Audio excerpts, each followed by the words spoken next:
Bharatiya Janata party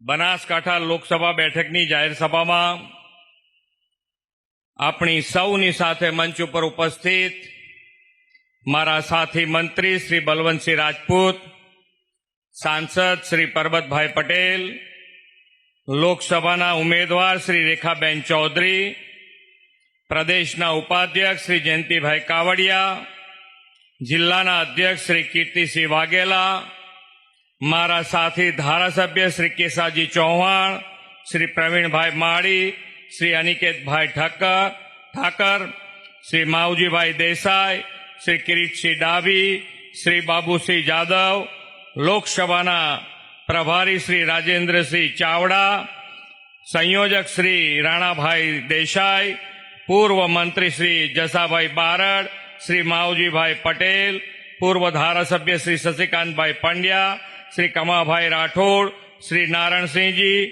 cluster in charge Shri Babubhai જેબલિયાજી, વરિષ્ઠ આગેવાન શ્રી કાનાજી ગોહિલ, ગુજરાત રાજપૂત સમાજના પ્રમુખશ્રી, જિલ્લાના પૂર્વ પ્રમુખ શ્રી ગુમાનસિંહ ચૌહાણ, ડીસા એપીએમસીના ચેરમેન શ્રી ગોવાભાઈ રબારી, વાવ સ્ટેટના રાજવી શ્રી ગજેન્દ્રસિંહ ચૌહાણ, નાંદોદ સમાજના પ્રમુખ શ્રી નારાયણભાઈ સાગર, મંચસ્થ સૌ ક્ષત્રિય સમાજના આગેવાનશ્રીઓ, સંગઠનના પદાધિકારી, ચૂંટાયેલા જનપ્રતિનિધિ, સહકારી આગેવાનશ્રીઓ, ઉપસ્થિત કાર્યકર્તા ભાઈઓ બહેનો, શુભેચ્છક મિત્રો, પ્રેસ મીડિયાના મિત્રો, સૌને મારા નમસ્કાર. આજે આપણા સૌની સાથે આજનો અવસર ખૂબ મોટી સંખ્યામાં આજે ભારતીય જનતા પાર્ટીમાં શ્રી ડીડી રાજપૂત, મહામંત્રી કોંગ્રેસ ગુજરાત પ્રદેશ, શ્રી અલ્પેશભાઈ ભગવાનભાઈ જોશી, પ્રમુખ યુથ કોંગ્રેસ, રામાજી રાજપૂત, શ્રી ભુવાજી, શ્રી ધરમસિંહજી પહાડભાઈ દરબાર, મહામંત્રી જિલ્લા યુથ કોંગ્રેસ બનાસકાંઠા, માયાબેન ભાવિકભાઈ ત્રિવેદી, પૂર્વ કોર્પોરેટર થરાદ, પ્રમુખ થરાદ શહેર, રામાભાઈ રાજપૂત, પૂર્વ ગૌવતી સંકલ્પ સમિતિ ગુજરાત રાજ્ય, અને સાથે જોડાયેલા સૌને ભારતીય જનતા પાર્ટી વતી એમનું ખૂબ ખૂબ સ્વાગત કરું છું અને ભારતીય જનતા પાર્ટીમાં આવકારું છું. માન્ય નરેન્દ્રભાઈ, જે રીતે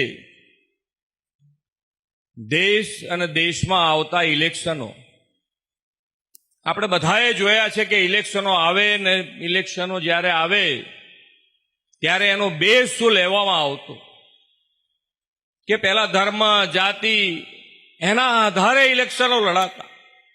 માન્ય નરેન્દ્રભાઈના આવ્યા પછી આખી ઇલેક્શનની પેટર્ન બદલાઈ અને એ ઇલેક્શનની પેટર્ન થઈ છે કે આજે વિકાસની રાજનીતિના મુદ્દાના આધારે આ ઇલેક્શનો લડાઈ રહ્યા છે. કેટલાય વખત આપણે ઇલેક્શનો લોકસભાના જોયા છે. આપણે લોકસભાના ઇલેક્શન વખતે ચર્ચા કરતા હોઈએ છીએ કે આપણા અર્થતંત્રનું શું થશે. આપણા અર્થતંત્ર માટે આપણે ચિંતિત હોતા, હર હંમેશ ચિંતામાં રહેતા કે આપણા અર્થતંત્રનું થશે શું. માન્ય નરેન્દ્રભાઈના બેઠા પછી 10 જ વર્ષમાં આ ઇલેક્શન આવ્યું છે, ત્યારે લોકસભાના ઇલેક્શન વખતે આપણી ચર્ચા શું થઈ રહી છે તો કે માન્ય નરેન્દ્રભાઈ 11મા સ્થાનેથી આપણું અર્થતંત્ર 5મા સ્થાને લાયા. અને ક્યારે હવે શું ચર્ચા ચાલે છે કે હવે આપણું અર્થતંત્ર 3જા સ્થાન ઉપર ક્યારે આવે એની ચર્ચા આ લોકસભામાં થઈ રહી છે. 3જા સ્થાન ઉપર આવે એના માટે, અને 3જા સ્થાન ઉપર આવવા માટેની તૈયારી પણ બધાએ મગજમાં કરી લીધી છે. મોદી સાહેબની ગેરંટી છે કે 3જી વખત માન્ય નરેન્દ્રભાઈ વડાપ્રધાન આપણે બધા બનાવીએ અને આપણું અર્થતંત્ર 3જા સ્થાન ઉપર લઈ આવશે. 3જા સ્થાન ઉપર. અને અર્થતંત્ર જેટલું ધબકતું રહે છે એટલી આપણી જાહો જલાલી વધતી જાય છે. કેટલા કામો વિકાસના થઈ રહ્યા છે. આજે 1-2 ઉદાહરણ તમને આપી અને વિકાસના કામોની વાત કરી. કે વિકાસના કામો અને વિકાસના કામોની જે માત્રા છે એ કેટલી મોટી ડિફરન્સ છે એ તમને હું બતાવું. એક બે ઉદાહરણ આપીશ. આજે વિકાસની જે આપણે વાતો કરીએ તો આજે આપણી જે રેલવે છે, રેલવેનું ઇલેક્ટ્રિફિકેશન, કે રેલવેને આપણે ઇલેક્ટ્રિક વખત આગળ વધારી રહ્યા છે, ત્યારે 1947 થી 2014 સુધી આંકડો સાંભળજો, એક જ આંકડો સાંભળજો તમને ખ્યાલ આવી જશે. 1947 થી 2014 સુધી જે ઇલેક્ટ્રિફિકેશન થયું છે, રેલવેનું વીજળીકરણ થયું છે, એ વીજળીકરણ 21,801 કિલોમીટરનું, ક્યાંથી ક્યાં સુધી? 1947 થી 2014 સુધી.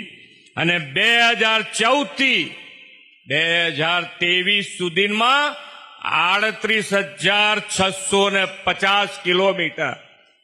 કેટલો મોટો ડિફરન્સ! આ વિકાસની જે ગતિ છે એ તમને બતાડું છું. તમે કોઈ પણ ક્ષેત્રમાં કામ જુઓ, આરોગ્ય ક્ષેત્રે જુઓ, તમે સેવા કરવી છે તો સુશાસન આપવું જ પડે. સુશાસન અને સેવા બંને સાથે જોડાયેલી વસ્તુ છે. સુશાસન કેવી રીતે આપી શકાય?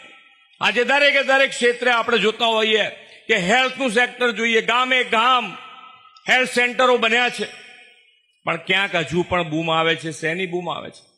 તો કે ભાઈ ડોક્ટરો નથી. ડોક્ટરો ત્યાં ગામડે જવાની ક્યાંક તૈયારી નથી બતાવતા, અથવા તો ડોક્ટરની સંખ્યા ઓછી છે. પણ તમે જુઓ કેવી રીતે થાય, ક્યાંથી થાય, ડોક્ટરો લાવે ક્યાંથી?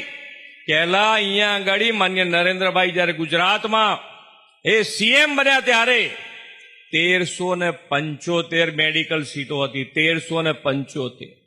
માન્ય નરેન્દ્રભાઈએ એની અંદર વધારો કરી અને એ દિશામાં આપણે આગળ વધી રહ્યા છે. ત્યારે આજે 7,000 સીટો છે. 7,000 સીટો આપણે મેડિકલની કરી છે.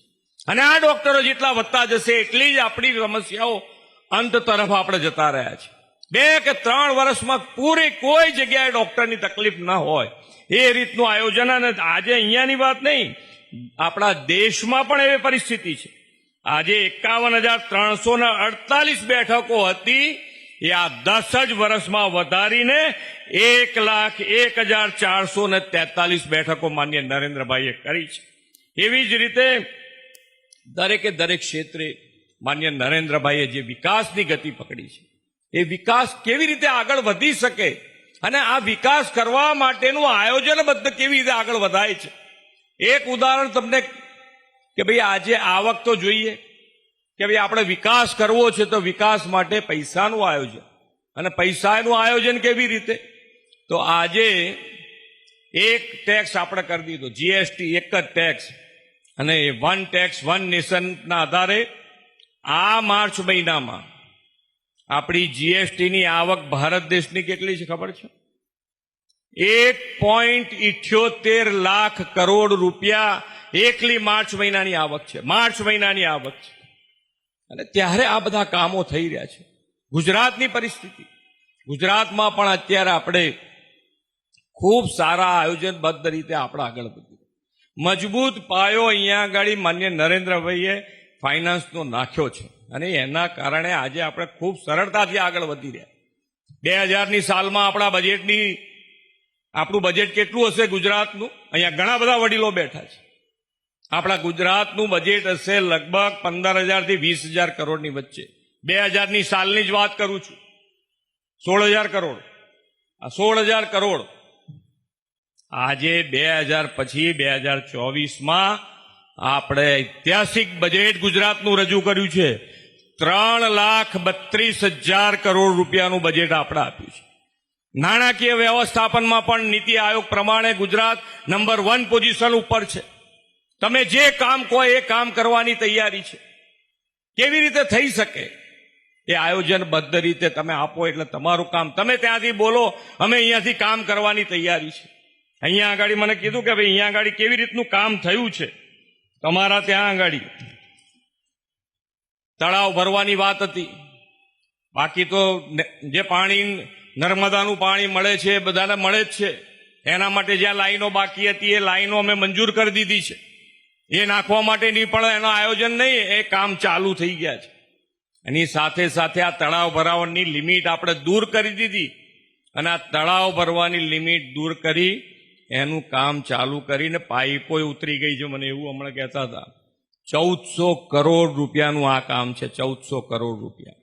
કોઈ તળાવ ખાલી ના રહે. નર્મદાના પાણી જ્યાં ભરાતું હોય ત્યાં ભરવાની અમારી માનસિકતા છે. કામ કરવું છે, કામ કરવાની પદ્ધતિ છે. આપણી પાસે દિશા દર્શન, આપણી પાસે નેતૃત્વ છે. માન્ય નરેન્દ્રભાઈ અને અમિતભાઈનું નેતૃત્વ છે આપણી પાસે.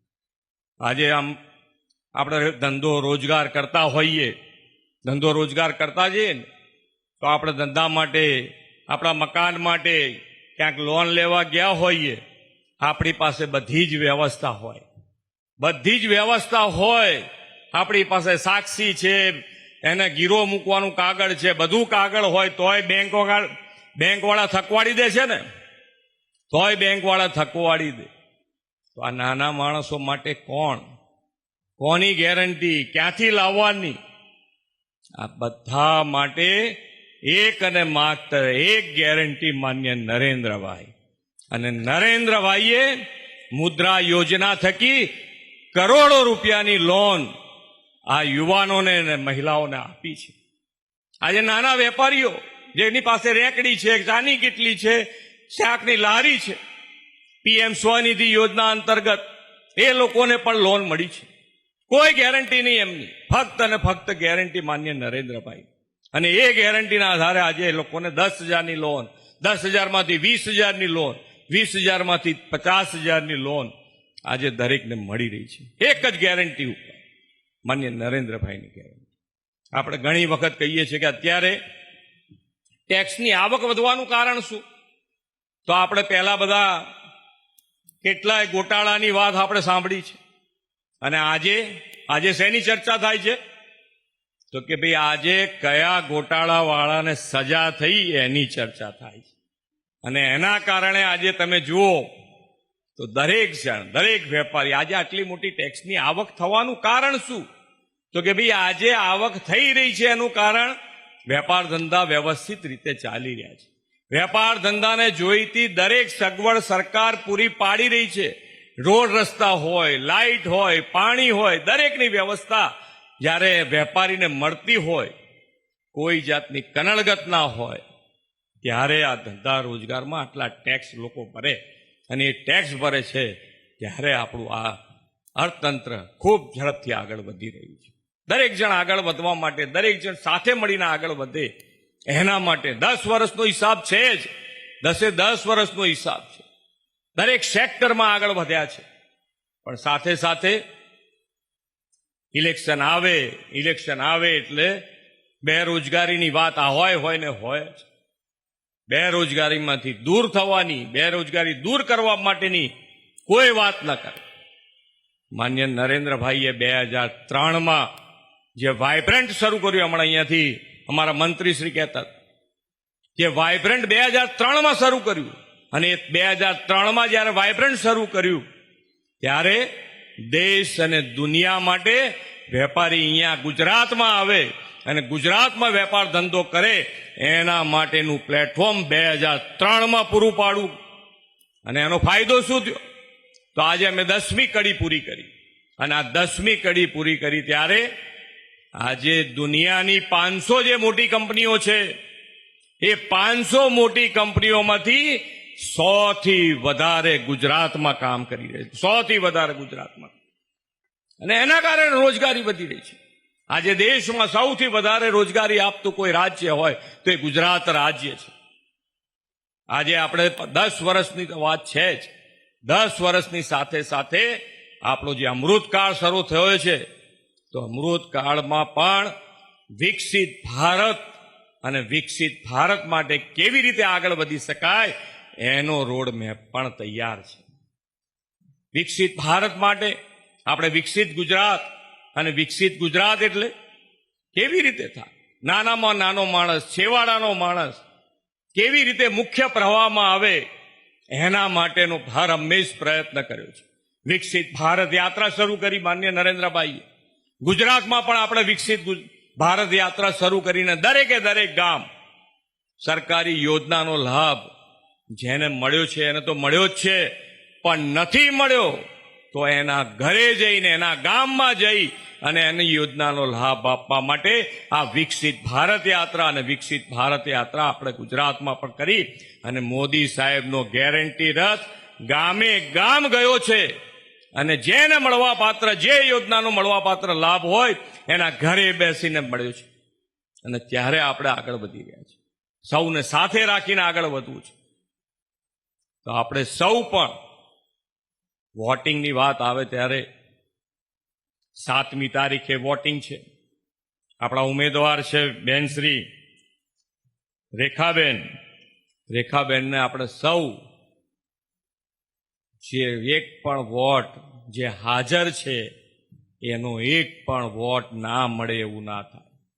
ક્યાંય પણ આટલો વિકાસ કોઈ તમે કહેશો એ કામ થાય, એ બધા જ આંકડા છે તમારી પાસે. ના અત્યારે તમે જ્યાં જોશો ત્યાંથી તમને આ બધી વસ્તુ મળે એવી છે. આજે આપણે તમને વાત નીકળી છે તાર કહી દઉં, ડિજિટલ માટેની વાત છે. તો ડિજિટલ માટેની વાતમાં એક વાત કરીને મારી વાત પૂરી કરું કે આજે ડિજિટલ એટલે ચિપ્સની વાત છે, સેમિકન્ડક્ટરની વાત છે. તો સેમિકન્ડક્ટર બિઝનેસ ભારતમાં લાવવા માટે થઈ અને દેશના બધા વડાપ્રધાનશ્રીઓએ પ્રયત્ન કર્યો, પણ કોઈ સફળ ના થયું. ફક્ત અને ફક્ત સફળ થયા માન્ય નરેન્દ્રભાઈ. અને નરેન્દ્રભાઈ સફળ થયા સાથે સાથે આપણા ગુજરાત માટે ડબલ આનંદ છે કે આ બિઝનેસની શરૂઆત આપણા ગુજરાતમાં 3 ઇન્ડસ્ટ્રીઝ દ્વારા થઈ છે, આપણા ગુજરાતમાં થઈ છે. આજે જ્યારે આટલી ગુજરાત દેશનું ગ્રોથ એન્જિન છે તો આપણા સૌનો પણ સાથ અને સહકાર મળી રહે અને 7મી તારીખે આપણા ઉમેદવાર શ્રી રેખાબેનને ખૂબ જંગી બહુમતીથી વિજય બનાવી અને આપણે સાંસદ તરીકે મોકલીએ. અને આજે જે ડીડી પટેલ, ડીડી રાજપૂત અને સૌ જોડાયા છે એ બધાને ફરીથી ખૂબ ખૂબ સ્વાગત કરી વિરમું છું. ભારત માતા કી જય, વંદે માતરમ, જય જય ગરવી ગુજરાત.